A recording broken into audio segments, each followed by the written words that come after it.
are you living with the thoughts that somehow I'm internally flawed and I don't deserve so much respect, love, and admiration that I happen to have in my life from people around me? Are you living with the thoughts that maybe no one in the world will ever truly care about who I am and how I am if they happen to know the real me? And it's just, that's the weight.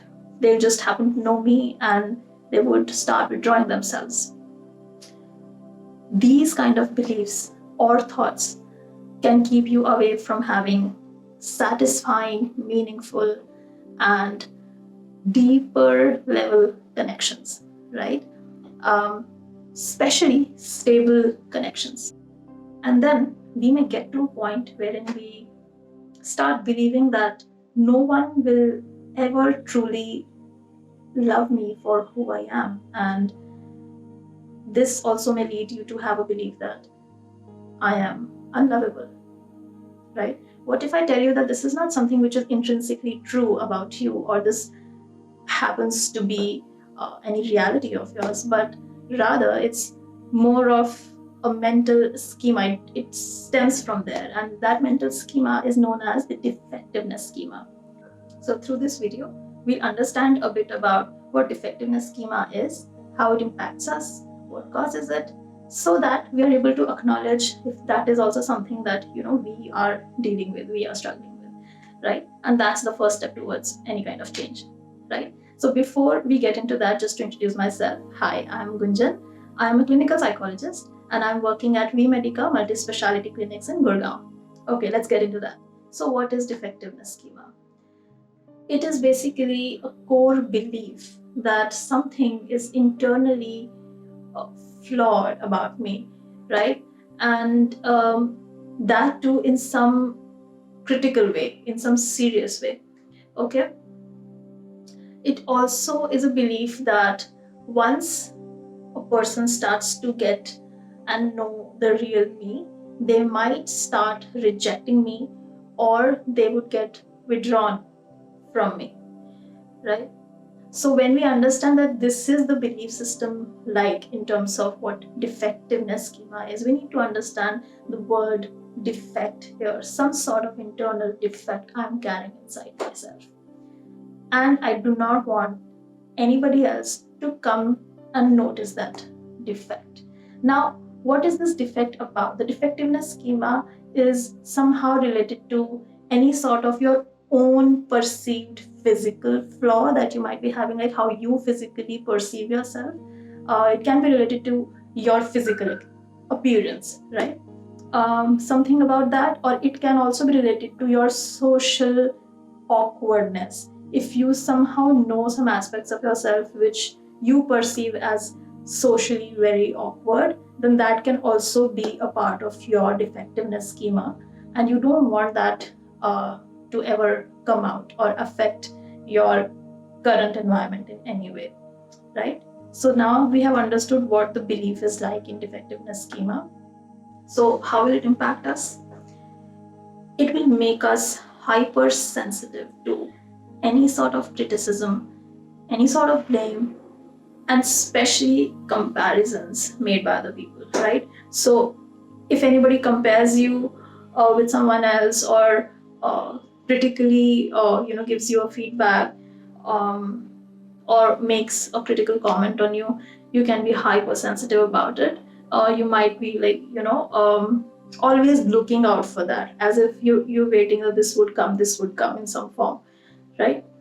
So one, that you're very vigilant about that. The other is that it creates a solid internal belief that somewhere I am inferior to people around me. I may not appear that way.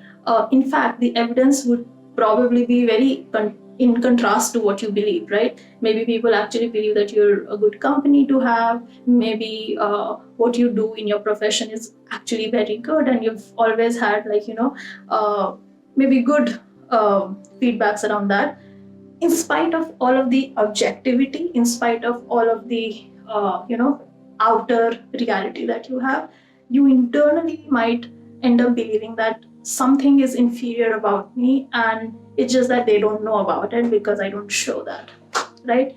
And it just doesn't just stop there. It also moves towards you feeling that you're unlovable.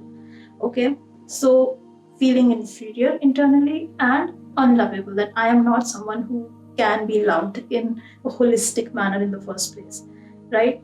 So these are the two very important themes that we hold into our hearts when we have this kind of a schema. Okay, now how does it impact our relationships?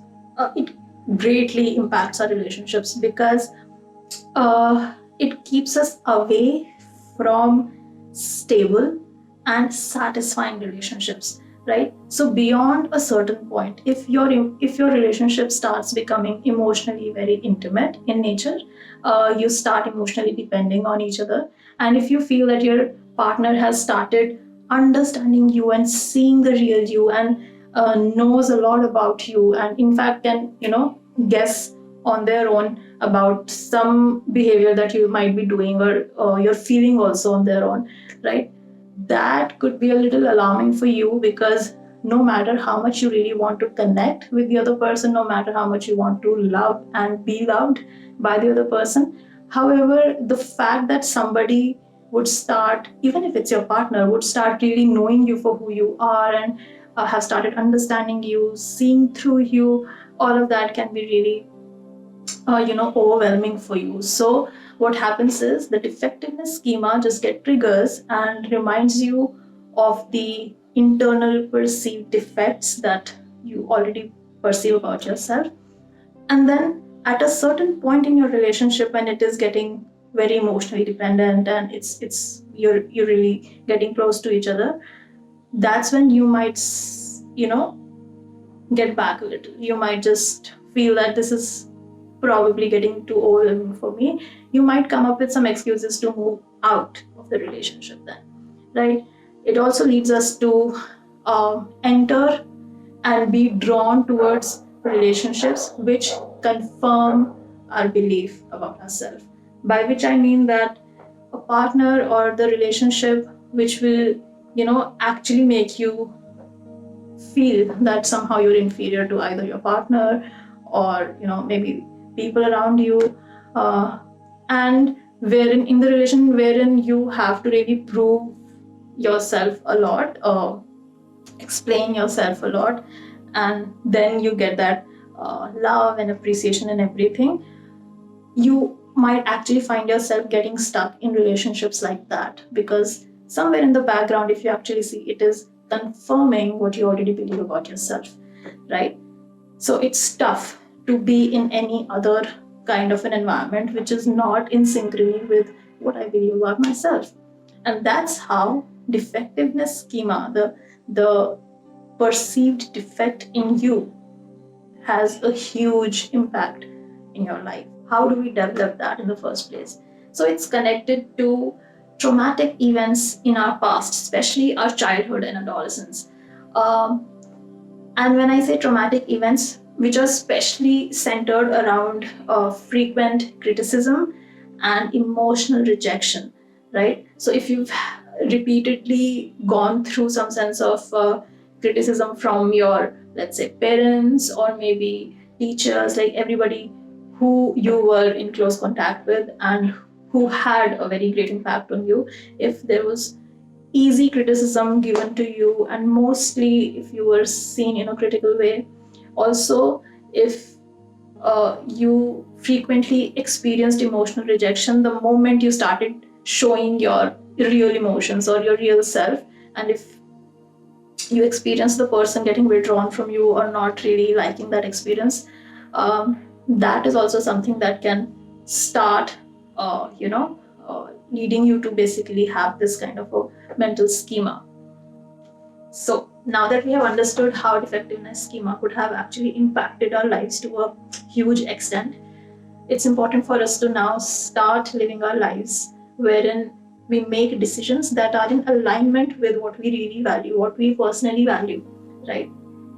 And psychotherapy sessions could be one of the ways wherein you are able to deal with that aspect of your life, and you can start that mental health journey for yourself. You will be able to stay on that path wherein you stop avoiding yourself and stop avoiding the meaningful relationships in your life and start accepting your real self and start accepting the real nurturing relationships in your life.